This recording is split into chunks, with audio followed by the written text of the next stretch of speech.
वर्ग का संचालन कर रहे इस संगठन के जिला वरिष्ठ उपाध्यक्ष आदरणीय रवि, साथ ही विभिन्न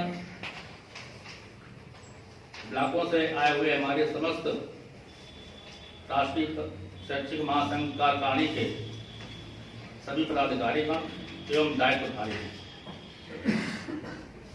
क्योंकि ये पहला हमारा अभ्यास वर्ग है। इस तरह के अभ्यास वर्ग हमेशा से चलते रहे हैं, परंतु अपने जिले का ये पहला अभ्यास वर्ग है। इस अभ्यास वर्ग को हम किस तरह से समझ सकते हैं? As a training.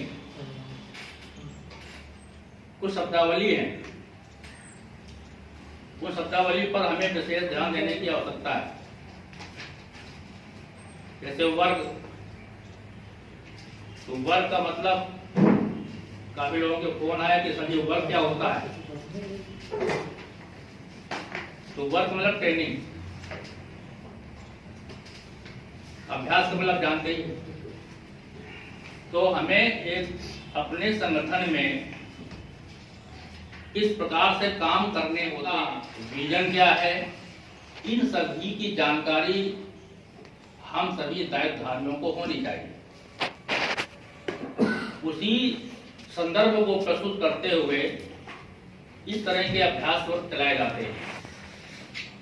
Kanpur Dehat अभ्यास वर्ग में पीछे, हमारा अभ्यास वर्ग नहीं हुआ था। निकटवर्ती जिलों के अभ्यास वर्ग संपन्न हो चुके हैं। प्रदेश को चिंता कि कानपुर देहात जो एकदम सक्रिय अवस्था में आया, राष्ट्रीय शैक्षिक महासंघ कानपुर देहात का यह पहला अभ्यास वर्ग, जो पहला सत्र संगठन की रीत नीति और साथ ही साथ अभी जो 8वां बेंगलुरु अधिवेशन हुआ, उस पर कौन कौन से प्रस्ताव पारित हुए,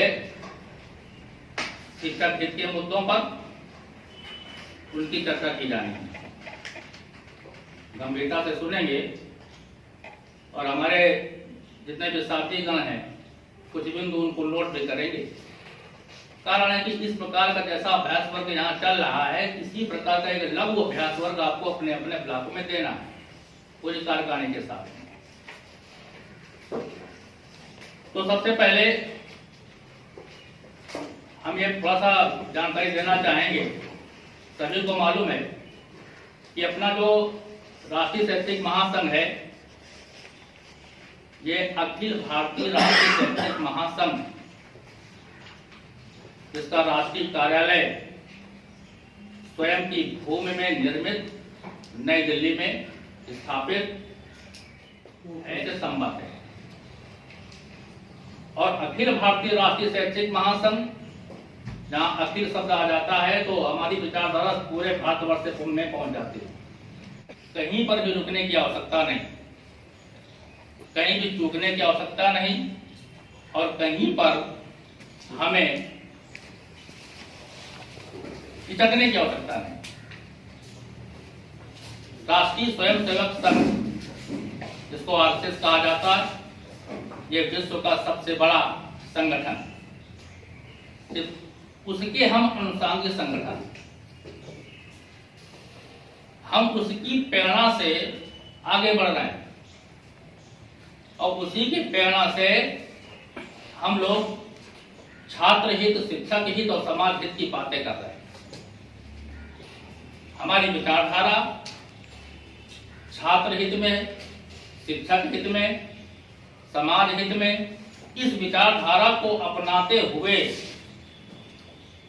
अपना जो दृष्टिकोण है राष्ट्र हित में शिक्षा, शिक्षा हित में शिक्षक और शिक्षक हित में समाज, तो आप समझ सकते हैं कितना बड़ा दृष्टिकोण है। अगर इसके नाम पर हम चर्चा कर लें, हम अपने आप को ये नहीं कहते राष्ट्रीय शिक्षा संगठन, हम ये नहीं बोलते कि राष्ट्रीय शिक्षक संगठन या राष्ट्रीय शिक्षक महासंघ,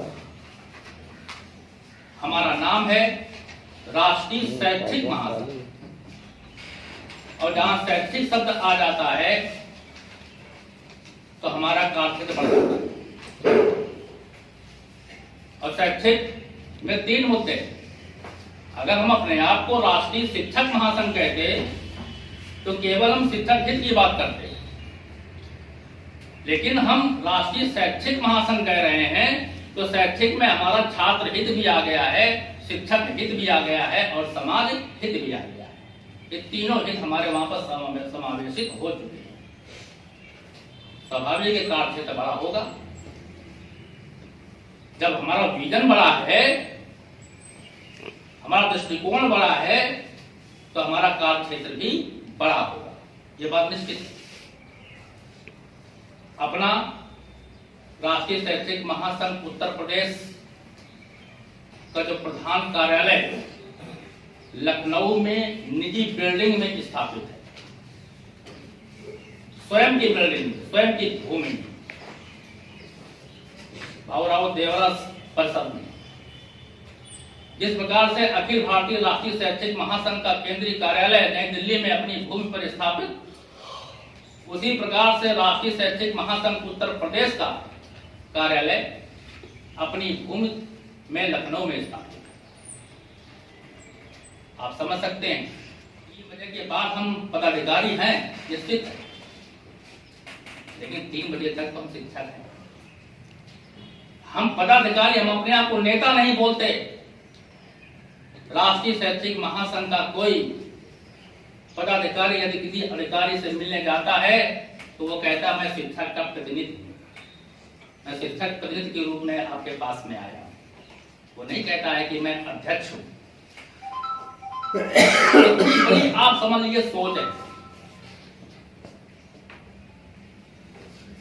ये तो कर्तव्य और दायित्व बोध कराने के लिए इनका आवंटन किया गया कि चले भाई ये अध्यक्ष जी हो गए, ये महामंत्री जी हो गए, ये सभी लोग हो गए।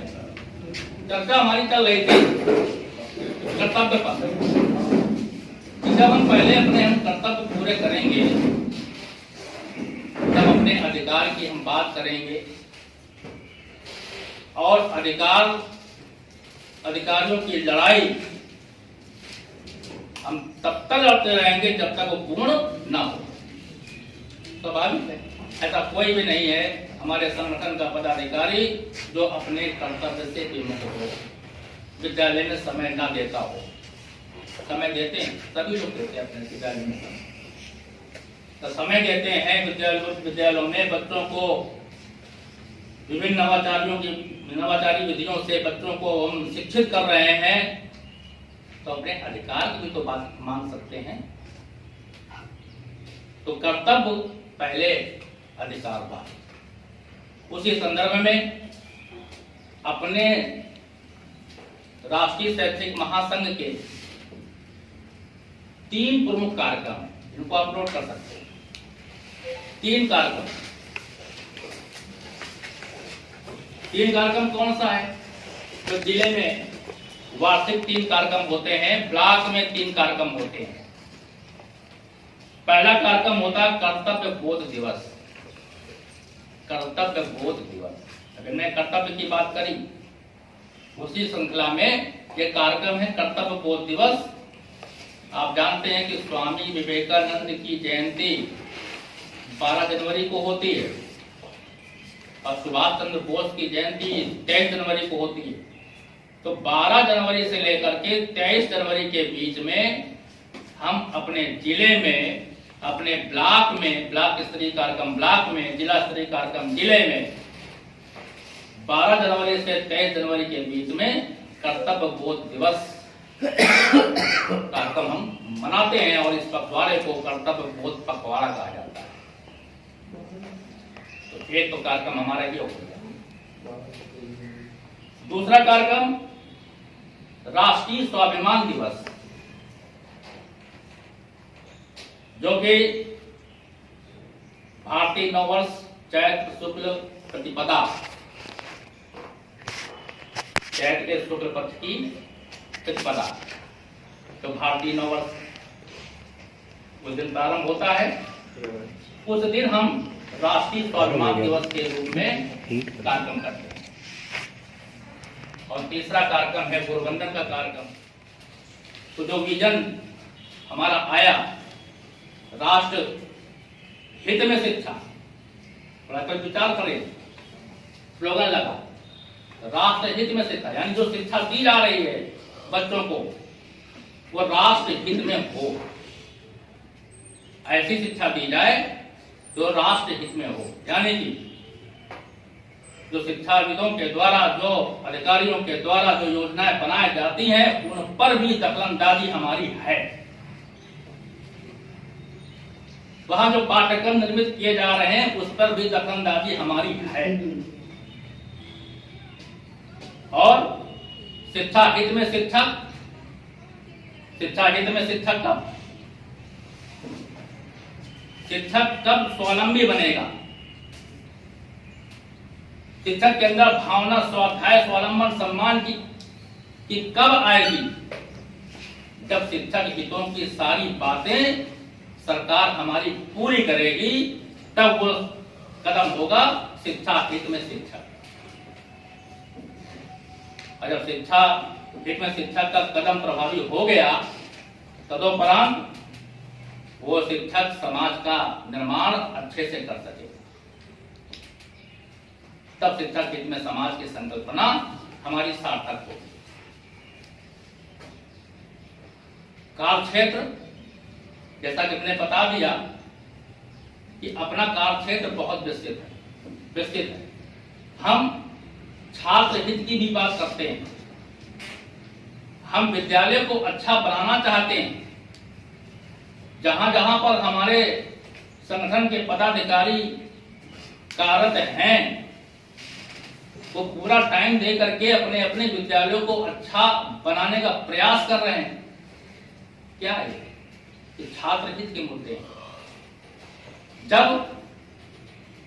हमारा पूरा टाइम बच्चों के साथ में व्यतीत हो जाता है, विद्यालय में व्यतीत हो जाता है, तब हम संगठन के काम के लिए बाहर निकलते हैं। ये हमारी अपनी विचारधारा।